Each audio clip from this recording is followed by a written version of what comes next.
हर जन्म आनंद का, खुशी का समय होता है। और यदि वो जन्मदिन स्वयं ईश्वर की मां का हो, हम सबों की मां का हो, वो सबसे आनंद का दिन है। हम मां मरियम के जन्मोत्सव के बारे में मनन करेंगे। इस मनन चिंतन में हम बहुत सारे प्रश्नों का जवाब ढूंढेंगे। उनके माता पिता, उनका जन्म स्थान, कब जन्म हुआ और क्यों सितंबर 8 को चुना गया, और यदि गलत तारीख है तो क्या हमारे उनके जन्मोत्सव मनाना अर्थहीन हो जाएगा, और उनका जन्म क्यों विशेष है, और उनका जन्म कारण क्या है, उनके जन्म के समय क्या हुआ, और हम क्यों उनका जन्मोत्सव मनाते हैं और क्यों मनाना चाहिए।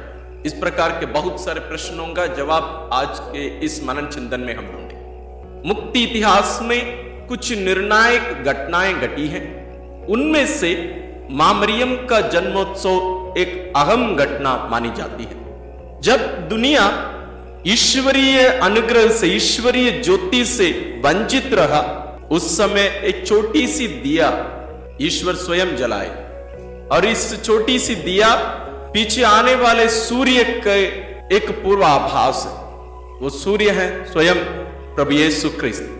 उसके पहले एक छोटी सी दिया जो इस दुनिया को आनंद और खुशी का, और स्वयं ईश्वर और स्वर्ग को भी आनंद और खुशी का कारण बना। जी हां, वह है मां मरियम का जन्मोत्सव। यदि प्रभु यीशु का जन्मोत्सव ईश्वरीय प्रेम की पूर्णता है, तो मां मरियम का जन्मोत्सव उनका प्रेम का एक पूर्वाभास हमें देता है, उस प्रेम का एक झलक हमें देता है। और प्रभु यीशु पूर्ण रूप से हमें मुक्ति दिलाए, मां मरियम का जन्मोत्सव उस मुक्ति कार्य का, उस मुक्ति का शुरुआत का एक अनुभव देता है।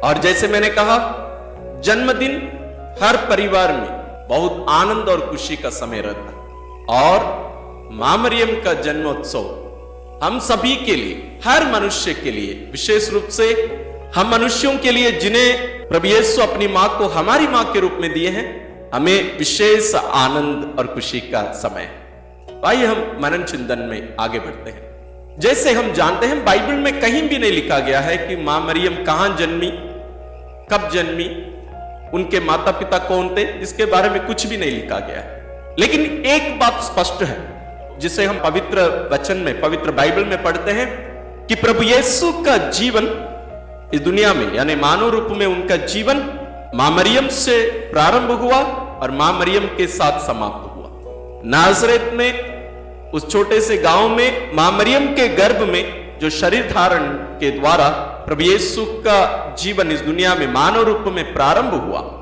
वह कलवारी पहाड़ पर जो समाप्त हुआ था, एक प्रकार से हम कह सकते हैं, वहां तक मां मरियम हमेशा प्रभु यीशु के साथ रही। इसलिए मां मरियम के बारे में, विशेष रूप से उनके जन्म के बारे में जानना हमारे लिए आवश्यक है। आइए हम पहले बिंदु पर मनन करते हैं, उनके माता पिता। जैसे मैंने कहा, बाइबल में कहीं नहीं लिखा गया है, लेकिन दूसरे सदी के एक पुस्तक जिसको प्रोटो इवांजेलियम ऑफ जेम्स कहते हैं, उस पुस्तक का नाम है, वो दूसरी सदी का पुस्तक है। उसमें इनके माता पिता के बारे में हमें बताया जाता है। वे हैं संत योआकीम और अन्ना, जो कि नासरेत के निवासी थे। उनकी पुत्री है मां मरियम। और उस पुस्तक में यह भी जिक्र है कि मां मरियम के माता पिता निस्संतान थे बहुत साल तक, और वे जैसे विश्वास के पिता इब्राहिम के बारे में वे भी जानते थे, क्योंकि वे इस्राएली हैं, यहूदी हैं। तो वे उनके विश्वास को अपनाकर एक आशा के साथ जीते थे कि हमें भी, जैसे ईश्वर इब्राहिम को संतान दिए, वैसे हमें भी बुढ़ापे में भी ईश्वर संतान दे सकते हैं और देंगे। उस विश्वास में ये जिए।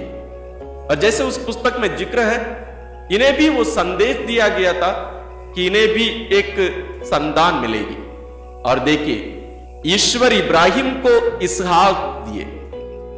इसहाक जरूर मरे, लेकिन वो मुक्ति इतिहास में एक महत्वपूर्ण व्यक्ति जरूर है। लेकिन ईश्वर योआकीम और अन्ना को ऐसी एक बेटी दिए जो पूरी मुक्ति इतिहास को बदल कर रख दिया। मुक्ति के एक प्रारंभ के रूप में हम मां मरियम को देख सकते हैं। तो मां मरियम का जन्म कहां हुआ था? मां मरियम का जन्म नाजरेत में हुआ था। पवित्र बाइबल में हम बहुत सारे मरियम के बारे में हम सुनते हैं। मरियम एक सामान्य रूप से बहुत सारे लोगों को रखा हुआ एक नाम था, एक विशेष नाम नहीं था वास्तव में कि केवल मां मरियम का नाम है। नहीं, बाइबल में भी हम बहुत सारी मरियम को देख सकते हैं। जैसे आप केरल जाएंगे, कुछ समय पहले की बात, अभी कम होते आ रहा है, जैसे थॉमस, जोसेफ, ये सब नाम ऐसे हैं जो आपको लगभग हर गांव में मिलेंगे। उसी प्रकार इस्राएल में उस समय में मरियम, यहां तक जीसस, यीशु या ईसा, ये सब नाम भी बहुत ही प्रचलन में था वहां।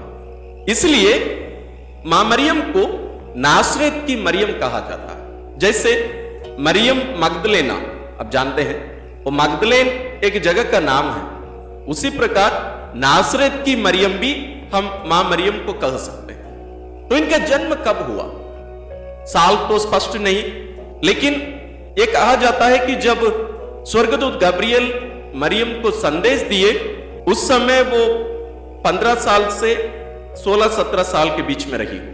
तो हम अनुमान लगा सकते हैं साल कब रहा होगा।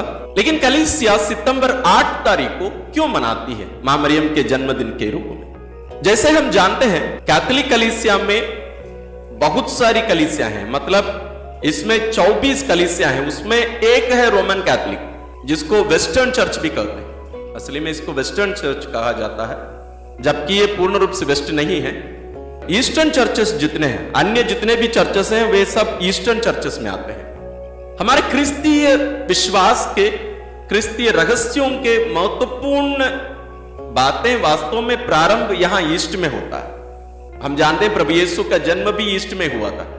तो उसी प्रकार हम देखते हैं कि यहां सबसे पहले ईस्ट में ही मां मरियम का जन्मदिन मनाने शुरू किया गया, वो भी इस दिनांक पर, यानी 8 सितंबर को। क्यों?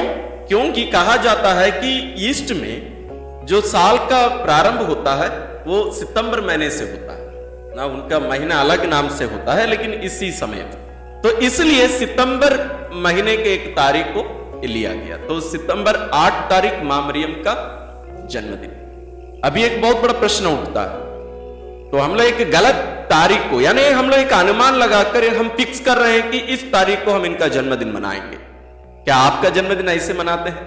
नहीं, हम लोग अभी के समय में सब लिखित में है ना, हम लोगों को रजिस्टर कराना पड़ेगा, हम लोगों को जानकारी देना पड़ेगा सरकार को कि इस व्यक्ति का जन्म यहां इस जगह पर, अस्पताल में, फलाने जगह पर, सब, और इनके माता पिता कौन है, पूरा रिकॉर्ड सरकार के पास रहता है। प्रारंभ में ऐसे नहीं था। हम बात कर रहे हैं 2000 सालों से पहले की बात, जब शायद जैसे आज हम जन्मदिन मनाते हैं हर साल, वैसे वहां कुछ भी नहीं मनाया जाता था होगा।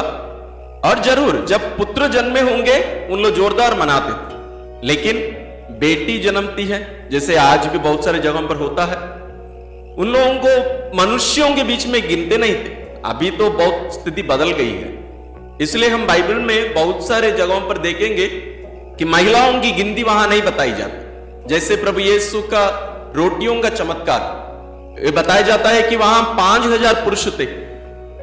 जरूर बच्चे और महिलाओं की गिनती इनसे भी बहुत ज्यादा रही होगी, लेकिन उनके बारे में वर्णन नहीं है, क्योंकि उन लोगों का जो साक्ष्य है उसको कोई स्वीकार नहीं करता था।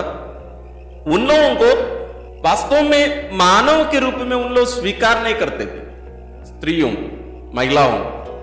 तो इसलिए कोई मनाने की बात ही नहीं। तो हमारा यह प्रश्न है, यदि ये गलत तारीख है तो हम एक गलत त्योहार मना रहे हैं? नहीं, यहां महत्वपूर्ण यह नहीं है कि कौन सा तारीख है, यहां महत्वपूर्ण यह है कि हम मां मरियम का जन्मोत्सव मना रहे हैं, क्योंकि ये हमारी मुक्ति इतिहास में बहुत ही महत्वपूर्ण घटना है, ये मनाना अनिवार्य है। तो कौन सा दिन मनाते हैं वो महत्वपूर्ण नहीं है। यदि कोई आपसे पूछे आपको कैसे पता है कि मां मरियम का जन्म इसी दिन हुआ था, कोई समस्या नहीं। आप ये बोलिए, या हमें भी ये बोलना चाहिए अपने आप को भी, कि यह दिन कलीसिया मनाती है ना, हमारे मुक्ति इतिहास की महत्वपूर्ण घटनाओं को कलीसिया निर्धारित की है। जरूरी नहीं कि उसी दिन यह घटना घटी है, नहीं है। यहां तक प्रभु यीशु का जन्मदिन भी वो कलीसिया उसको फिक्स की है एक डेट, और उससे लेकर जैसे 8 सितंबर हम मां मरियम का जन्मोत्सव मनाते हैं, उससे 9 महीने पहले यानी दिसंबर 8 तारीख क्या त्योहार है? मां मरियम का निष्कलंक गर्भागमन, यानी उनकी मां अन्ना के गर्भ में मां मरियम के आने का वो दिन निष्कलंक गर्भागमन त्योहार के रूप में मनाते हैं। उसी प्रकार आप देखिए प्रभु यीशु के जन्मोत्सव दिसंबर 25 तारीख को मनाते हैं, उससे आप 9 महीने पीछे जाइए, वहां भी एक त्योहार होता है, एक विशेष त्योहार जिस दिन स्वर्गदूत गाब्रियल मां मरियम को संदेश दिए, उसी दिन ईश्वर का पुत्र पवित्र आत्मा के द्वारा मरियम के गर्भ में आते हैं। तो डेट जो फिक्स किया गया है, इसमें कोई समस्या, कोई संदेह या इस पर चर्चा ज्यादा करने की हमारी जरूरत नहीं है, इसको हमें समझने की जरूरत है। अगला बिंदु है कि मरियम का उनकी मां अन्ना के गर्भ में आना क्या प्रभु यीशु के समान, मां मरियम के गर्भ में आने के समान है? नहीं है। एक नेचुरल बर्थ था, मतलब योआकीम और अन्ना के शारीरिक संबंध के द्वारा ही मां मरियम जन्मी। तो यहां एक प्रश्न उठता है, हम निष्कलंक गर्भागमन इसको क्यों कहते हैं? इसलिए क्योंकि ईश्वर मरियम को आदि पाप से बचाए रखे, क्योंकि हमारे हर जन्म में, आपके और मेरे जन्म में भी ईश्वर इन्वॉल्व है, ईश्वर उसमें भी सम्मिलित है। हम इसके पहले भी विषयों पर मनन किए हैं। हम हर एक विशेष हैं, हम हर एक को ईश्वर अपने हाथों से बनाए हैं, मरियम को भी विशेष रीति से बनाए हैं। तो ईश्वर पहले से ही पूर्व निर्धारित कर दिए कि मरियम ही उनके पुत्र यीशु की मां बनने वाली है, तो उन्हें निष्कलंक बनाए और उन्हें विशेष अनुग्रह प्रदान किए, इसलिए वो निष्कलंक कहलाती है। लेकिन एक प्रश्न उठता है, क्यों ईश्वर इतना विशेष उन्हें बनाए? क्योंकि जैसे हम इसके पहले एक वीडियो नवरोज प्रार्थना के समय हम मनन किए, जिसमें उनका भी लिंक्स आप डिस्क्रिप्शन में देख सकते हैं। ईश्वर मरियम को अपने साथ एक कर रहे थे। त्रिएक ईश्वर का मरियम के साथ एक विशेष संबंध होने वाला था। कैसे संबंध? पवित्र आत्मा के सामर्थ्य और शक्ति के द्वारा वो गर्भवती होने वाली थी, एक विशेष संबंध। और इस संबंध के द्वारा ईश्वर का पुत्र, त्रिएक ईश्वर में से दूसरा व्यक्ति मरियम के गर्भ में आने वाले थे। मतलब 9 महीने तक पुत्र ईश्वर मरियम के गर्भ में नाभि से जुड़े रहकर, जैसे हम हमारी मां से पूरा जीवन पाए, एक प्रकार से शरीर के लिए पूर्ण रूप से उन पर निर्भर रहे, उसी प्रकार पुत्र ईश्वर मरियम के गर्भ में रहकर पूर्ण मनुष्य बनने वाले थे। इसलिए ईश्वर मरियम को विशेष बनाए, इसलिए मरियम को वो पवित्रता, पूर्ण पवित्रता प्रदान किए। इसलिए स्वर्गदूत गैब्रियल आकर कहते हैं, प्रणाम प्रभु की कृपा पात्री, प्रभु आपके साथ हैं, आप कृपाओं से पूर्ण हैं, पूर्णता ये विशेष है। इसलिए ईश्वर मरियम को निष्कलंक बनाए। तो एक प्रश्न इससे उठता है कि क्यों, उनका जन्म का कारण क्या है? ये हम सभी जानते हैं, हमारी मुक्ति के लिए। जैसे मैं बीच में कहा था, हमारी मुक्ति का एक निर्णायक घटना के रूप में हमें मां मरियम के जन्मदिन को देखने की जरूरत है। एक निर्णायक घटना। मां मरियम को आप सीन से हटा दीजिए, बाइबल से निकाल दीजिए, एक खोखलापन वहां दिखेगा। प्रभु यीशु का शरीर धारण कैसे हुआ, वो कैसे मनुष्य बने, उनका पालन पोषण कैसे हुआ, हमें पता नहीं। तो ये एक महत्वपूर्ण व्यक्ति है मां मरियम। इसलिए कलीसिया में हम प्रभु यीशु के बाद में मां मरियम और संत योहन बपतिस्ता, ऐसे ही तीनों व्यक्तियों का जन्मोत्सव कलीसिया में हम मनाते हैं। तो हमारी मुक्ति की आशा है, एक पूर्वाभास। जब मरियम का जन्म हुआ, एक विशेष अनुग्रह, एक विशेष शुरुआत, मुक्ति की शुरुआत इस दुनिया में ईश्वर द्वारा प्रारंभ किया गया। यह हमें ले जाता है कि मरियम के जन्म के समय क्या हुआ। जरूर पृथ्वी पर ज्यादा कुछ बदला नहीं, लोगों में कुछ आता पता नहीं चला, कोई फर्क नहीं पड़ा लोगों को, लेकिन स्वर्ग में इसका फर्क पड़ा। जैसे उदाहरण के लिए, यहां से हमारे कोई सैटेलाइट भेजा भी जाता है उसमें भी हम देखते हैं यहां से लोग बैठकर कंप्यूटर में देखते रहते हैं वो जो रॉकेट लॉन्च किया गया था वो किस गति में जा रही है, जो दिशा इनको चाहिए था उस दिशा में जा रही है कि नहीं, ये कब तक पहुंचेगी, हर डिटेल वहां लोग बैठकर, साइंटिस्ट बैठकर पूर्ण रूप से उसकी निगरानी करते रहते हैं। और जब ये वहां पहुंच जाता है रॉकेट उसके लक्ष्य स्थान पर, कितनी खुशी और आनंद मनाते हैं लोग। इसी रूप में आप मां मरियम के जन्मदिन को लीजिए, कितनी खुशी और आनंद स्वर्ग में मनाया गया होगा, क्योंकि एक विशेष घटना, एक निर्णायक घटना उस दिन घटी।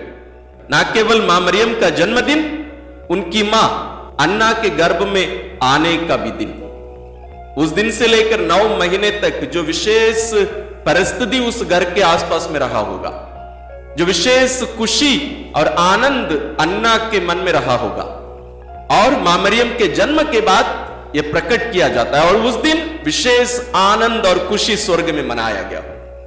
मैं थोड़ा सा कल्पना करने के लिए आपसे कह रहा हूं, क्योंकि अब बाइबल जब हम पढ़ते हैं बहुत सारी चीजें उसमें लिखित नहीं है, लेकिन उसके पीछे की भावनाओं को समझने के लिए, वास्तविकता को समझने के लिए हमें शब्दों के आगे जाना पड़ेगा। केवल जो लिखित है वो एक प्रकार से लिखा हुआ कोई शब्द है। यदि एक गैर क्रिस्तीय उसको पढ़ेगा तो उसको अच्छा लगेगा, लेकिन उसको कोई अनुभव नहीं होगा ये मेरी मुक्ति के लिए है। लेकिन जब आप और मैं जो विश्वासी होकर पवित्र बाइबल पढ़ते हैं, वो हमें एक विशेष अनुभव देता है, एक फीलिंग्स हमें भर देता है, ये मेरे लिए है, मेरे बारे में है। वही यहां हमें करने की जरूरत है। यदि हम वैसे मां मरियम के जन्मोत्सव को देखते, अनुभव करते, तो हमें पता चलेगा कि उस दिन स्वर्ग में कितना आनंद मनाया गया होगा। यह हमें ले जाता है अगले बिंदु में, हम मां मरियम के जन्मदिन क्यों मनाते हैं और वास्तव में क्यों मनाना चाहिए। क्यों? सबसे पहले यह हमारी मुक्ति का आगमन है, उसकी शुरुआत है, और दूसरी बात ये ईश्वर की मां है, प्रभु यीशु की मां है मरियम। तो इनका जन्मोत्सव हमें जरूर मनाना चाहिए, खुशी और आनंद के साथ धूमधाम से मनाना चाहिए। क्यों? क्योंकि ईश्वर की मां, इनके जन्मदिन मनाने से विशेष अनुग्रह हमें जरूर मिलेगा, क्योंकि ईश्वर की मां। हम विश्वास के साथ जाकर मना रहे हैं, पवित्र यूकरिस्ट में सहभागी होकर मां मरियम का जन्मोत्सव जब हम विशेष रीति से, योग्य रीति से मनाएंगे, हमें वो विशेष अनुग्रह मिलेगा, क्योंकि ये ईश्वर की मां।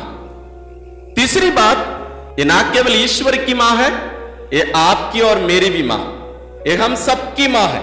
हम हमारी मां का जन्मोत्सव मना रहे हैं, ये भी आनंद हमें होना चाहिए, ये भी खुशी हमें होना चाहिए। हम हमारी मां का जन्मोत्सव मना रहे हैं, ये कोई साधारण महिला का जन्मदिन नहीं, मेरी मां का जन्मदिन है, आपकी मां का जन्मदिन है। इसलिए हमें मां मरियम का जन्मोत्सव बहुत ही धूमधाम से, खुशी और आनंद के साथ मनाने की जरूरत है। आपके मन में आज के दिन कितनी खुशी, कितना आनंद है?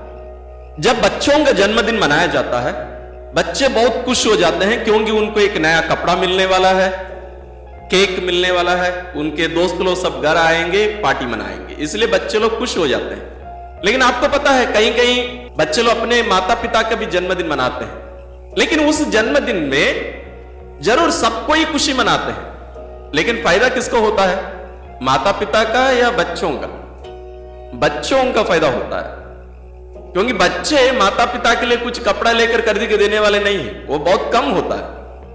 लेकिन हो सकता है माता पिता उस दिन भी उनके लिए कुछ कपड़ा लेकर दें, कुछ गिफ्ट दें, और विशेष रीति से केक जरूर खरीद के लाएंगे, काटेंगे, मनाएंगे। तो माता पिता का जन्मदिन माता पिता के लिए नहीं, बच्चों के लिए। तो ये जन्मदिन हम सबों के लिए। अब ये एक प्रश्न है, इस संदर्भ में मैं आपसे और अपने आप से भी पूछना चाहता हूं, हम मां मरियम के जन्मोत्सव के दिन उनको कौन सा गिफ्ट लेके जा रहे हैं? क्या गिफ्ट लेके जा रहे हैं आप? कभी भी हम कोई भी बर्थडे पार्टी में जाते समय खाली हाथ नहीं जाते, कुछ ना कुछ ले जाते। आप मां मरियम के जन्मोत्सव में सहभागी हो रहे हैं, मैं भी। हम उनके लिए व्यक्तिगत रूप से हम क्या गिफ्ट लेके जा रहे हैं? आप कुछ तैयार किए हैं? आपका क्या विचार है? मां मरियम कौन सा गिफ्ट चाहती होगी आपसे और मुझसे? शायद हम हर एक को अपने आप से पूछने की जरूरत है। हाँ जरूर, हम हर एक का मन परिवर्तन और पूर्ण रूप से उनकी संतान बने रहने की एक इच्छा मां मरियम हम हर एक पर प्रकट करती है कि हम सभी उनकी संतान होने की सच्चाई को सिद्ध करें, प्रूव करें। हम यही मां मरियम के लिए हम सबों की ओर से सबसे उत्तम गिफ्ट मैं सोचता हूं, और मां मरियम भी यही चाहती है। और हम सभी भी उनके पद चिन्हों पर चलकर ईश्वर की महिमा के लिए अपने आप को अर्पण करें, दूसरों की मुक्ति के लिए हम कार्य करें। जहां कहीं भी मां मरियम दर्शन दी, वो यही आग्रह करती आई है, पश्चाताप करो, दूसरे लोगों के लिए स्वयं को आप अर्पित करो, दूसरों के लिए प्रार्थना करो, रोजरी विनती करो, पाप स्वीकार करो, पवित्र यूकरिस्त में बारंबार सहभागी होने जाओ और प्रभु यीशु को पवित्र यूकरिस्त के रूप में ग्रहण करो, और दूसरों के लिए प्रायश्चित भी करो, दूसरों के लिए अपने आप को अर्पित करो। क्या हम जब हमारी मां के जन्मोत्सव मना रहे हैं, इस खुशी और आनंद में क्या हम हमारी मां को भी खुश करेंगे या केवल हम आनंदित होंगे? हम ईश्वर से, हमारी मां से यही प्रार्थना करें कि हम हमारे व्यक्तिगत जीवन द्वारा, हमारे पारिवारिक जीवन द्वारा, हमारे कलीसियाई जीवन द्वारा हम हमारी मां की सच्ची संतान होने की वास्तविकता को हम सिद्ध करें, हम उसका प्रूफ दें। ईश्वर यही अनुग्रह हम सबों को, आप सबों को प्रदान करें। प्रभु आप लोगों के साथ हो। सर्वशक्तिमान ईश्वर पिता और पुत्र और पवित्र आत्मा का आशीर्वाद आप सबों पर उतरे और सदा बना रहे। ईश्वर आप सबों को मां मरियम के मध्यस्थता द्वारा विशेष अनुग्रह और आशीष प्रदान करे।